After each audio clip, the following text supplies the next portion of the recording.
மாநிலத்தில் 12 லட்சம் கோடி புரிந்துணர்வு ஒப்பந்தம் போடப்பட்டதாகவும் அது அந்த புரிந்துணர்வு ஒப்பந்தங்கள் ஆவணமாகத்தான் இருக்குது ஒழிய ஒரு சில புரிந்துணர்வு ஒப்பந்தங்கள் தான் நிறைவேற்றப்பட்டிருக்குது. பெரும்பாலான புரிந்துணர்வு ஒப்பந்தங்கள் இன்னும் வரவில்லை.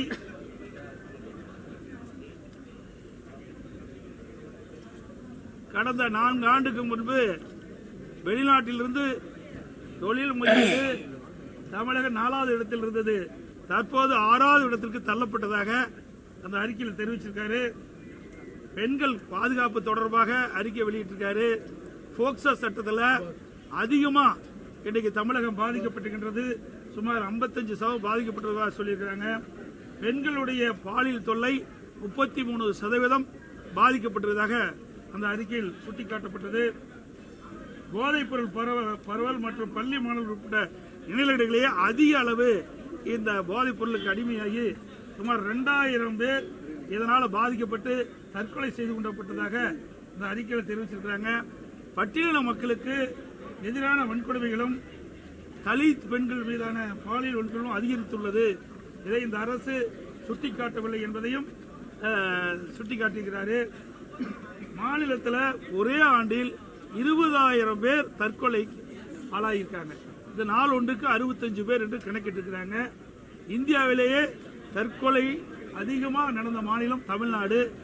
அதனால தமிழ்நாட்டை இந்தியாவின் தற்கொலை தலைநகர் என அழைக்கப்படுகின்ற அளவிற்கு தமிழகத்தில் தற்கொலை அதிகரித்திருக்கின்ற சுட்டிக்காட்டியிருக்கிறாங்க. கல்வி தரத்தை பற்றி இங்கே சொல்லியிருக்கின்றார்கள். இன்றைக்கு 50க்கும் மேற்பட்ட பேராசிரியர்கள் பணியிடம் காலியாக இருப்ப சொல்லியிருக்கிறாங்க. அது மட்டும் நான் ஏற்கனவே அடிக்கடி சொல்லிட்டு இருக்கிறேன். 96 அரசு கலைமற்ற அறிவியல் கல்லூரியில் முதல்வரே இல்லை.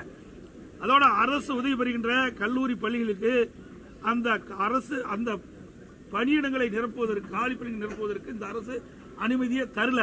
அதனால கல்வியுடைய தரம் குறைஞ்சிருக்குது, கற்பவருடைய எண்ணிக்கையும் குறைஞ்சிருக்குது. நீங்க பாத்தீங்கன்னா அதிமுக ஆட்சியில் உயர்கல்வி படிப்பதன் எண்ணிக்கை 152 பேர் இருந்தது. இன்றைக்கு திராவிட முன்னேற்ற கழகம் ஆட்சி பொறுப்பு வந்த பிறகு இப்பொழுது 148 பேரா இன்றைக்கு உயர்கல்வி படிக்கக்கூடிய எண்ணிக்கை குறைஞ்சு போச்சு. இதெல்லாம் சுட்டிக்காட்டியிருக்காரு. அதே போல மாநிலத்தில் உள்ள திருக்கோயிலுக்கு இன்னும் அறங்காவல் நியமிக்கவில்லை. இதனால பக்தர்கள் பாதிக்கப்பட்டிருப்பதாக சுட்டிக்காட்டியிருக்காரு.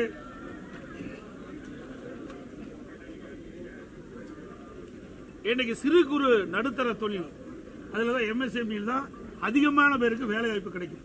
அதுல இந்தியா முழுவதும் 5.5 லட்சம் கோடி இன்றைக்கு MSME இருக்குது. தமிழகத்தில் 40 லட்சம் தான் MSME இருப்பதாகவும் இதனால தொழில் குறைந்திருக்குது, வேலை வாய்ப்பு குறைந்திருப்பதாகவும் சுட்டிக்காட்டியிருக்கிறாங்க. இன்றைக்கு நமக்கு வர வேண்டிய தொழிற்சாலைகள்லாம் அண்டை மாநிலத்தில் சென்று கொண்டிருக்கின்றது. இந்த ஆட்சியினுடைய அலட்சியத்தினால் சுட்டிக்காட்டியிருக்கிறார். பல்வேறு துறையில் பணியாற்றுகின்ற அரசு ஊழியர்கள்லாம் இந்த அரசு கோரிக்கைகளை நிறைவேற்றவில்லை என்பதை சுட்டிக்காட்டியிருக்கிறாங்க. அது மட்டுமல்ல, நாங்கள் வெளிநடப்பு செஞ்சிருக்கிறோம். இன்னைக்கு அனைத்து இந்திய அண்ணா திராவிட முன்னேற்ற கழக ஆட்சியில் சட்டம் ஒழுங்கு பேணி காக்கப்பட்டது, சட்டத்தின் ஆட்சி நடைபெற்றது. கடந்த 4.5 ஆண்டு திராவிட முன்னேற்ற கழக ஆட்சியில் சட்ட ஒழுங்கு அடியோடு சீர்கட்டு விட்டது. இன்றைக்கு எங்கே பார்த்தாலும் கொலை, கொள்ளை, திருட்டு, வழிப்பறிவு, பாலியல் கொடுமை நடக்காத நாளே இல்லை. அன்றாட செய்தி இந்த செய்தி தான் வெளியிட்டு எல்லா தொலைக்காட்சியிலையும் பத்திரிகையிலையும் பார்த்தீங்களா இந்த கொலை நிறுவனத்தை பற்றி தான் இன்றைக்கு தெரிவிக்கப்பட்டிருக்கிறது. அந்த அளவுக்கு ஒரு மோசமான சூழ்நிலை தமிழகத்தில் ஏற்பட்டிருக்கிறது. இன்றைக்கு தமிழ்நாடு போதைப் பொருள் நிறைந்த மாநிலமாக உருவாகிவிட்டது. இந்த போதைப் பொருளை தடுக்க வேண்டும் என்று பலமுறை இந்த அரசை வலியுறுத்தியும் இந்த அரசு செவிசாய்க்காமல் இதற்கு உரிய நடவடிக்கை எடுக்காத காரணத்தினால இன்றைய தினம் தமிழகத்தில் மாணவர்கள், இளைஞர்கள், பொதுமக்கள் போதைக்கு அடிமையாகி கடும் குற்றச்செயலில் ஈடுபட்ட சூழ்நிலை ஏற்பட்டிருக்குது. இப்படிப்பட்ட மோசமான ஆட்சி அகற்றப்பட வேண்டும். இந்த ஆட்சி ஸ்டாலின் தலைமையில் இருக்கிற ஆட்சி ராஜினாமா செய்ய வேண்டும் என்று வலியுறுத்தி நாங்கள் வெளியிடப்பு செஞ்சோம். ஆளுநர் இன்னைக்கு வெளியேறின பிறகு முதலமைச்சர் பேசும்பொழுது இந்த ஆண்டினுடைய முதல் கூட்டத்தொடர் வந்து ஆளுநர் உரையுடன் தான் தொடங்குன்ற விதி இருக்கு. அதை மாற்றுவதற்கான ஒரு நடவடிக்கைகளை திமுக மேற்கொள்ளும். மற்ற மாநில அரசியல் கட்சிகளுடன் அப்படி இவரே கற்பனை பண்ணிக்கிறாரு. இந்தியாவிலேயே சூப்பர் முதலமைச்சர் சொல்லிட்டு இருக்காரு. இவர் எதுவுமே இது வரைக்கும் நடந்தது கிடையாது. இன்னைக்கு நான் சொன்னதெல்லாம் இதை கவர்னர் அவர்கள் வெளியிட்டிருக்கிற அறிக்கையில் உண்மைதானே. இன்றைக்கு நேற்றுக்கு ஆளுநர் உரைய அவரே சொல்றாரு, சட்டப்பேரவை தலைவர் சொல்றாரு. அமைச்சரவை தயாரிக்கப்பட்ட அந்த உரையை தான் ஆளுநர் வாசிக்கிறாங்க. அதுல என்னென்ன தவறு இருக்கு அதை சுட்டி காட்ட வேணும்ல. ஆளுநர் வந்து தவறான செய்தியை வாசிக்க மாட்டேங்கன்னு சொல்றாரு. அவருடைய நியாயம் அதுதான். ஒரு மேதக ஆளுநர் அவர்கள் தமிழகத்தில் நிலவுகின்ற நிலைமையை உண்மைத்தன்மை இருந்தால் தான் அது பேச முடியும். தவறு இருக்கின்ற பொழுது சுட்டி காட்டுகிறார். இந்த அரசு அதை ஏற்றுக்கொள்ள மறுக்குது. அதனாலதான் இப்படிப்பட்ட வெளிப்படை. அது மட்டும் இல்ல, ஆளுநரை பற்றி என்ன செய்தி சொல்ல வேணுமோ அதையே முன்கூட்டி தயாரித்து வந்து முதலமைச்சர் வந்து அந்த சட்டமன்றத்தில் இன்றைக்கு வந்து தீர்மானமா கொண்டாரு. எப்படி கவர்னர் இப்படி பேசுவார்னு தெரியும். ஆக திட்டமிட்டு இந்த அரசாங்கம் கவர்னர் மீது ஒரு தவறான எண்ணத்தை உருவாக்க வேண்டும் என்ற அடிப்படையில் தான் இன்றைக்கு முதலமைச்சர் அவர்கள் ஒரு அறிக்கையை தயார் பண்ணி தீர்மானமாக கொண்டு வந்து சட்டமன்றத்தில் வாசித்தார். இன்னொன்று, மேதக ஆளுநர் உரையில வேற எந்த கருத்து சொல்ல முடியாது.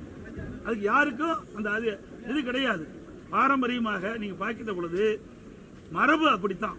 மேதக ஆளுநர் உரையில ஆளுநர் உரை மட்டும்தான் இடம்பெற வேணும். ஆனா முதலமைச்சர் தன்னுடைய கருத்துக்களை இதில் பதிவு செய்கிறார். இது எந்த விதத்தில் நியாயம்? மரபை மீறி செய்யறார்.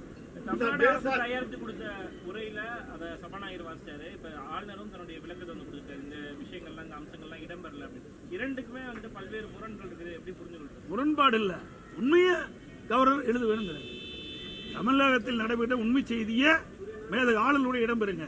நான் படிக்கின்ற பொழுது நீங்க செய்த தவறை சரி என்று நான் படிக்க மாட்டேன், வாசிக்க மாட்டேங்கிறார். இதுதான் பிரச்சனை. நடைபெறுகின்ற சம்பவங்கள் எவ்வளவு நான் சொன்னேன். பாலியல் குற்றங்கள் என்ன நடந்திருக்குது, வேலைவாய்ப்பு இருக்குது, தொழில் முதலீட்டை நீங்க ஒரு தவறான தகவலை புள்ளி விவரத்தை கொடுக்குறீங்க. அந்த புள்ளி விவரத்தை அதை நீங்க தயாரித்து கொடுக்குறீங்க. அதை நான் வாசிக்கணுமா? இதை திருத்தி கொடுக்கணும் தான் சொல்றேன், வாசிக்கணும்னு சொல்லல. தமிழகத்தில் இருக்கின்ற உண்மை நிலையை நீங்க அமைச்சரவையில் அதை வச்சு ஒத்தவடை கொடுங்க, நான் அதை நான் வாசிக்கிறேன். சார் இது வந்து ஆளுநர் அவர்களுடைய இதுக்கு நம்ம விமர்சனம் செய்வது சரியல்ல. மேதக ஆளுநரை பற்றி விமர்சனம் செய்வது முறையல்ல. நாங்கள் அது செஞ்சதும் கிடையாது. வேண்டாம் சார், அதுதான் நான் சொல்றேன். அதுக்குள்ள நாங்கள் போக விரும்பல. புரியுதுங்களா? எங்களுக்கு வேண்டியது மக்களுடைய பிரச்சனைக்கு தான் நாங்கள் தேர்ந்தெடுத்துக்கிறோம். மக்களுடைய பிரச்சனை பேசுறதுக்கு தான் வந்திருக்கிறோம். நீங்களும் மக்களுடைய பிரச்சனை கேளுங்க, நான் பதில் சொல்றேன். தேவையில்லாத பிரச்சனையை உருவாக்கி டைவர்ட் பண்ணாதீங்க. ஏன்னா மக்களுக்கு என்ன செய்தி போய் சேரணுமோ அது உண்மையான செய்தி போய் சேரணும். அனைத்து ஊடகங்களுக்கும் பத்திரிகைகளுக்கும் நன்றி. போராட்டத்தில் ஈடுபட்டாங்க.